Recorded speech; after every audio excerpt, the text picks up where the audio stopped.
નમસ્કાર દર્શક મિત્રો, એસડી ન્યૂઝ ગુજરાતી ચેનલ પર આપનું સ્વાગત છે અને હું આપની સાથે વૈશાલી પુવારુ કરીશું નજર આજના સમાચારો પર।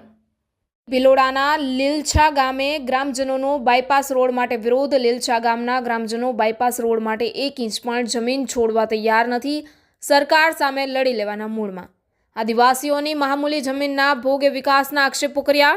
ગ્રામજનો દ્વારા જણાવ્યું છે કે હાલ બજારમાં જે રોડ છે તેના ઉપરથી પુલ બનાવીને બાયપાસ કરી શકાય તેમ છે, છતાં સરકારને અમારી જમીન પર દેખાય છે।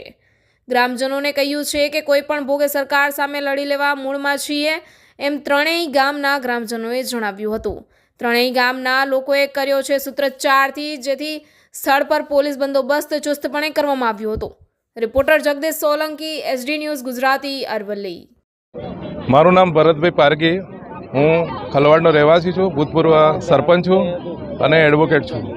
અમે અમારા ખલવાડ, લીલછા અને મોહનપુર થઈને જે બાયપાસ રોડ 168G સરકારનો જે આવી રહ્યો છે એની સામે અમે સખ્ત વિરોધ નોંધાવેલો છે અને અમે મામલતદારશ્રી, કલેક્ટરશ્રી અને સરકારશ્રીમાં વારંવાર રજૂઆતો કરી છે અને જ્યાં હાલમાં હયાત રોડ છે ત્યાં બાયપાસના બદલે હયાત રોડ છે ત્યાં ઉપર થઈ અને રોડ આવી શકે તેમ છે।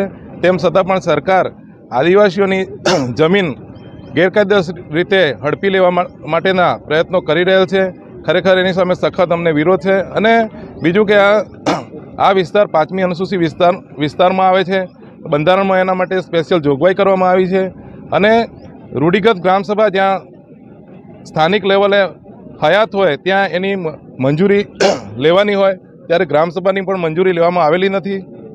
તેવા સંજોગોમાં આ સરકાર વિકાસના નામે અમને આદિવાસીને વિસ્થાપન કરી રહી છે, તો અમને સખ્ત વિરોધ છે અને અમે આ તમામ જે અમારા ખેડૂત ભાઈઓ છે, બહેનો છે, આજે લડી લેવાના મૂડમાં છે અને જે પણ કંઈ પણ પરિણામ આવે એ ભોગવવા માટે અમે તૈયાર છે, પણ અમારી જમીનનો 1 ઇંચ પણ અમે આપવા માટે તૈયાર નથી।